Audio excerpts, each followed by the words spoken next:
Hello and welcome back to our 20,000 subscriber Q&A video. For part 2, I am joined by Dynamo Productions founder and CEO Everett Meehling, who doesn't have a cartoon avatar like me and John do, so we'll use this guy. So, let's begin. Did your interest in railway culture and infrastructure sprout from a family member, or was it your own personal interest when you were young? To my knowledge, I don't know if anyone in my family tree was a railroader. It just sort of came naturally. Primarily personal interests. I've had family members who have been involved in the railway before, but none who were still alive once I was born. Cats or dogs? Cats. Got 3 of them that try to get along with each other. Depends on the specific animal. I've had both cats and dogs that managed to be my favorite pet at the time. What is your opinion on the slow decline of model railroading? Do you think there's still hope? Now this is something that me and Everett talk about quite a bit. On the one hand, it's kinda easy to see why people would see this as a decline because of the rise in simulators and video games, along with the costs involved in building a layout, the labor intensiveness of keeping the layout in good condition, and the lack of variety in products on the market. Stuff like this kinda makes it discouraging to join the hobby. On the other hand, with advances being made in 3D printing and promising technologies like dead rail, I can see things like this turning the tide on the industry. It's hard to imagine a hobby as diverse and in-depth as model railroading will completely go away. Put it this way, it'll be survived by those who are continuing to fight for it. I don't think there's much of a decline, so much as a paradigm shift that the manufacturers and organizations in the hobby are struggling to understand. I think they will eventually understand the hobby and market again, and it will slowly heal the damage done by their lack of understanding. I've recently upgraded my recording camera to a Vixia HFG30, was wondering what microphone or sound gear is the best to use with a camera of that type. I use a Rode Video Go mic with a windsock, which has done wonders for me in extremely windy places. In places where there's no wind, the default sound works fine. If you want to record interviews or dialogue, get a shotgun mic. If you want to record ambient noises, trains, birds, the ocean, get a stereo mic. I will go into much more detail into this on the Everett Meehling channel, and I'll explain why you may buy a fantastic mic and why it might never sound good, and why that's not the mic's fault. So definitely watch that channel so you don't waste your money on microphones. Audio is crazy important and horribly misunderstood. Which engine would you have wanted to see saved? B&O EM1659 or N&W Y6B 2174? The EM1. I have to go with the EM1. At least a Y6A survived. Nothing like the EM1 is around from the B&O today. Which locomotive do you prefer, 3985 or 4014? The Challenger. I prefer the Challengers. They just look better to me. I'm thinking about joining one of my local railroad museums in the next few years. What are some ground rules, cardinal rules, and proper etiquette for a newcomer? First and foremost, go in with an open mind. It took a while for me to find my footing, but you'll find what you're good at sooner or later. Or, you may find yourself something good at something else without realizing it, as if you found your calling. As someone who's worked T&E, that's Train Minute Engineers, on both steam and revenue freight for the last 7+ years, the cardinal rules are always those that keep you and the other people around you alive and all of your limbs attached. Respect the other volunteers, don't show off, and learn everything you can. It's okay to not know it all, and no one ever really does, even if they pretend to. But you can all learn, so never turn down the chance to learn something that you don't already know about. And also, is it important to have a trade like welding or pipe fitting? That may help, but it's not necessary. I've only handled basic tools during my time, but my niche was either in simple grunt work or anything multimedia. The golden rule with places like these is, you be you. Depends on the group and your goals within it. Many places have people who can and will teach you anything that they know, if you ask. Others may want members to come in already educated. It just depends. Would you ever be interested in covering some stuff from other countries? Australia, Britain, etc. I'm sure you had some interesting railroad history down under. Indeed, but every time I've asked about going anywhere outside of the US, it's always too expensive. Definitely. Given the time and financial investment we will get Dynamo Productions members to other countries again, I wouldn't rule out taking on new members from other nations either, to expand our regular coverage regions to places like Europe, Australia, or Japan. If you could go to the UK, do some railfitting and train spotting, what location or locations would be your first choice and why? This is something I've actually thought about. The very first place I'd go as soon as I landed in the UK would be the nearest junction or station. If this was London, for example, St. Pancras. I wouldn't have the camera and tripod out on the platform, of course, but I'd just sit at one of the restaurants overlooking the platforms and watching the Eurostar trains roll in and out. Then I'd check into the station hotel there to let the jet lagginess wear off. I couldn't possibly pick one or even a dozen. I'd be too interested in literally any place running Steam at the time of the visit. What's your opinion on the thought of preservation of Steam, and how would it make a major impact in the Steam community? I'm not sure about the wording of this question, but Steam definitely helps. It's good to have Steam operating in any capacity. Absolutely paramount to the Steam community at large. If we don't have preserved Steam, there's going to be no further interest in the future, so keeping Steam running, even if it was down to one final 040 running on a little park somewhere, would be absolutely important.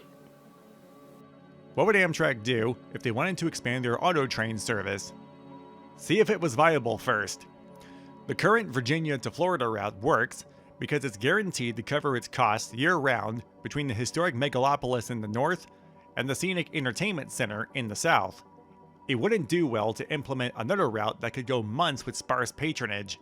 That's what did the previous auto train in with their failed extension to Louisville. My first guess would be to buy more auto racks, run periods of test trains, see where the demand is highest, add the service wherever it can realistically be run, and also has the demand with the ridership. What would have happened if the Milwaukee Road kept their Pacific Northwest Main Line active long enough for the Soo Line to control it after the merger? From what I can gather, I think it would change the flow of traffic for the line and possibly the entire Class 1 rail distribution pattern. There are other factors at play too, such as whether the Soo Line would be interested in operating that far out, and whether or not the Milwaukee Road would go through on a planned merger with the Chicago Northwestern in 1959. It's hard to say for sure, but I'd imagine it would have ended up closed or sold off after one of the other mergers, probably when CP took over Soo Line. Thoughts on the Breespersbahn? Pretty extravagant, kind of in the same vein as similar trains in the media like Supertrain or the Snowpiercer. I can't say I know much about it.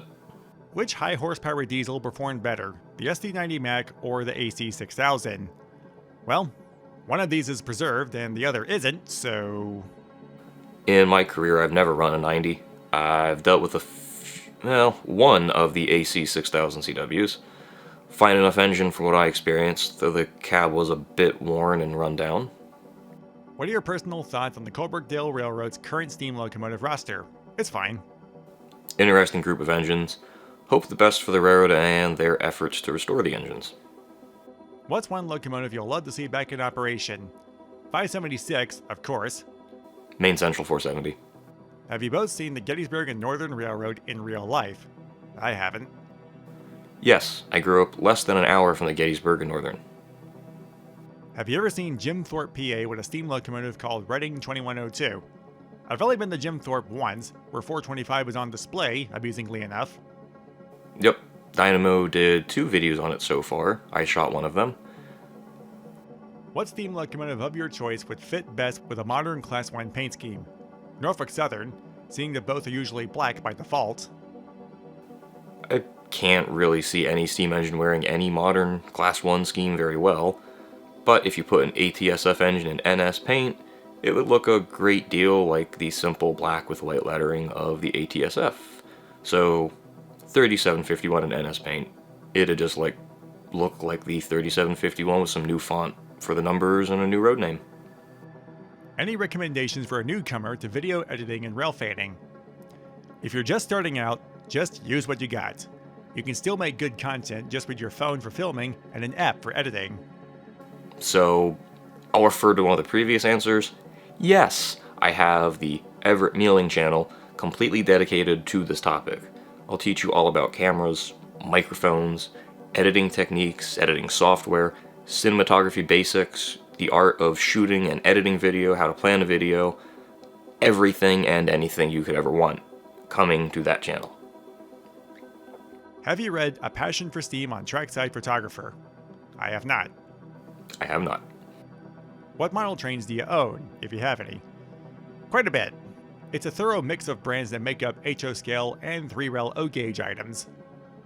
Mostly O scale, few HO, though most of the HO stuff is actually my fiance's.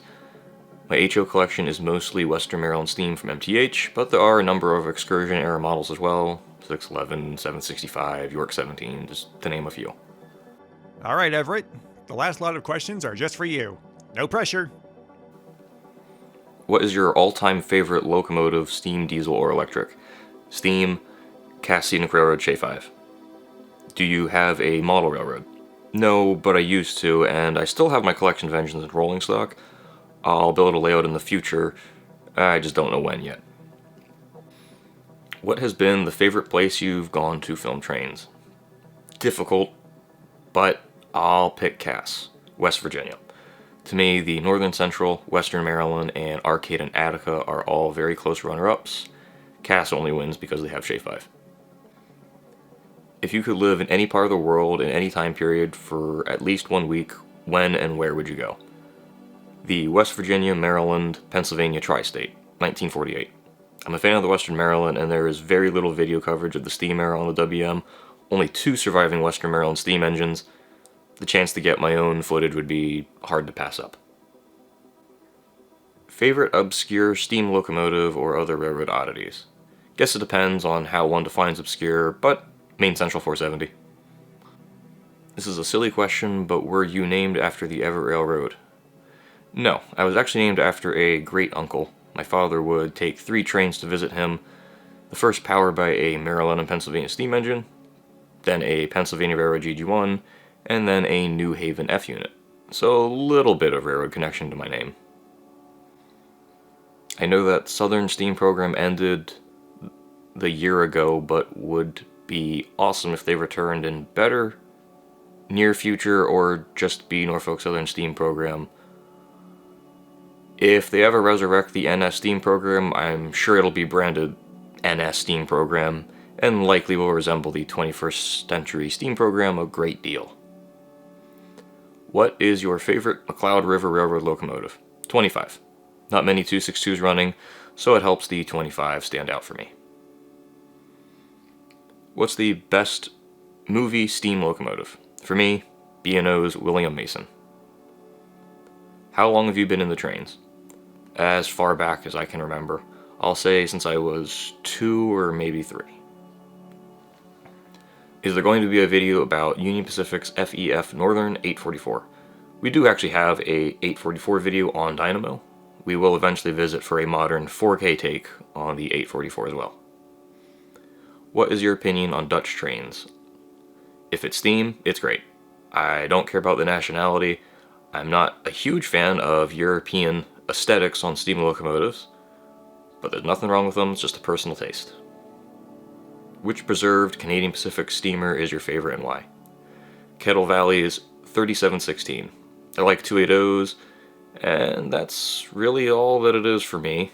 Just prefer the way the CP 280s look over, say, 462. Do you like C and NW, 1385, or 175 better and why? 175. The valve gear linkage simply looks more fitting to the engine in my opinion. Have you guys ever had to deal with railroads or people acting mean to other rail fans in any state? Yes, but not often. Now and then you do encounter someone who dislikes rail fans. Usually they are not with the railroad. Is there a place where Dynamo has tried to do a charter but got turned down, and if yes, what place is it?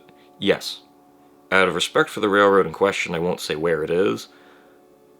Their reason applied to everyone, not just Dynamo, and our hopes for a charter there are not dead, merely delayed.